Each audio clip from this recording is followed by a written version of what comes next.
Hello everyone, I'm Fadel Andrian. And in this video, I'm going to read the chapter 1 of Alice in Wonderland, retold by Basset. Uh, Chapter 1, Down the Rabbit Hole. Alice was beginning to get very bored. She and her sister were sitting under the trees. Her sister was reading, but Alice had nothing to do. Once or twice, she looked into her sister's book, but it had no pictures or conversations in it. And what is the use of a book, thought Alice, without pictures or conversations? She tried to think of something to do, but it was a hot day and she felt very sleepy and stupid. She was still sitting and thinking when suddenly a white rabbit with pink eyes ran past her. There was nothing really strange about seeing a rabbit, and Alice was not very surprised when the rabbit said, oh dear, I shall be late." Perhaps it was a little strange, Alice thought later, but at the time she was not surprised. But then the rabbit took a watch out of its pocket, looked at it, and hurried on. At once Alice jumped to her feet. "I've never before seen a rabbit with either a pocket or a watch to take out of it," she thought, and she ran quickly across the field after the rabbit. She didn't she did not stop to think, and when the rabbit ran down a large rabbit hole, Alice followed it immediately. After a little way, the rabbit hole suddenly went down deep into the ground. Alice could not stop herself falling in down. She went too. It was a very strange hole. Alice was falling very slowly, and she had time to think and to look around her. She could see nothing below her because it was so dark, but when she looked at the sides of the hole, she could see cupboards and books and pictures on the walls. She had time to take things out of a cupboard, look at them, and then put them back in a cupboard lower down. "Well," thought Alice, "after a fall like this, I can fall anywhere. I can fall downstairs at home and I won't cry or say a word about it. Down, down, down. How far have I fallen now?" Alice said aloud to herself. "Perhaps I'm near the center of the earth. Let me think. That's 4,000 miles down." Alice was very good at her school lessons and could remember a lot of things like this. Down, down, down. Will she ever stop falling? Alice was very nearly asleep when suddenly she was sitting on the ground. Quickly she jumped to her feet and looked around. She could see the white rabbit who was hurrying away and still talking to himself. "Oh, my ears and whiskers," he was saying, "how late it's getting." Alice ran after him like the wind. She was getting very near him when he suddenly turned a corner. Alice ran round the corner too, and then stopped. She was now in a long, dark room with doors all around the walls, and she could not see the white rabbit anywhere.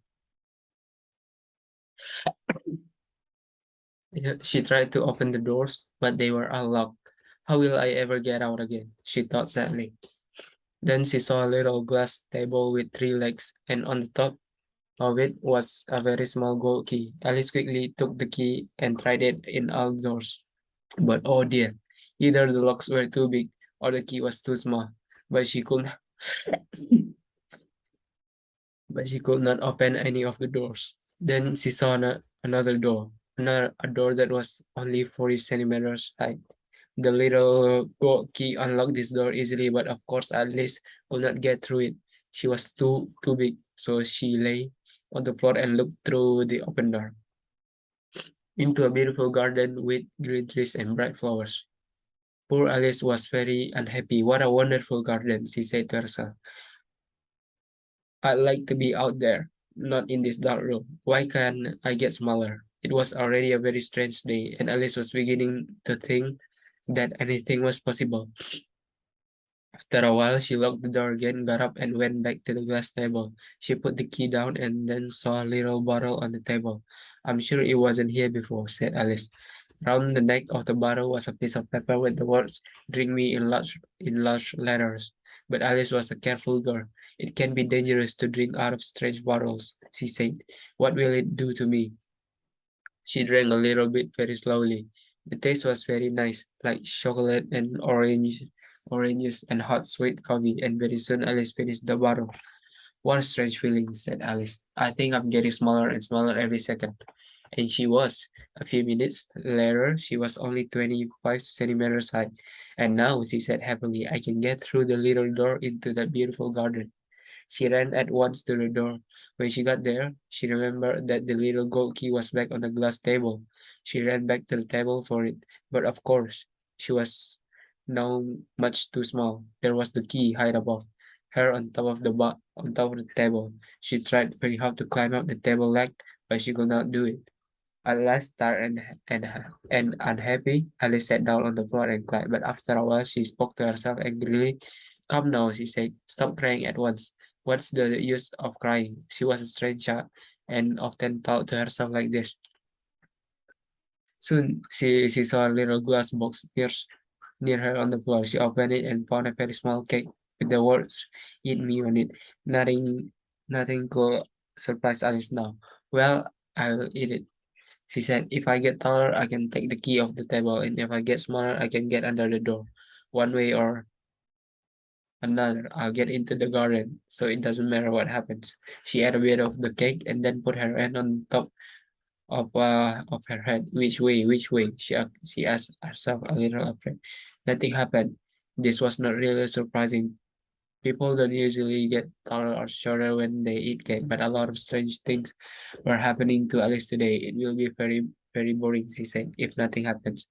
So she went on eating, and pretty soon the cake was finished. All right, that's my reading of chapter one of Alice in Wonderland, retold by Basset. Thank you.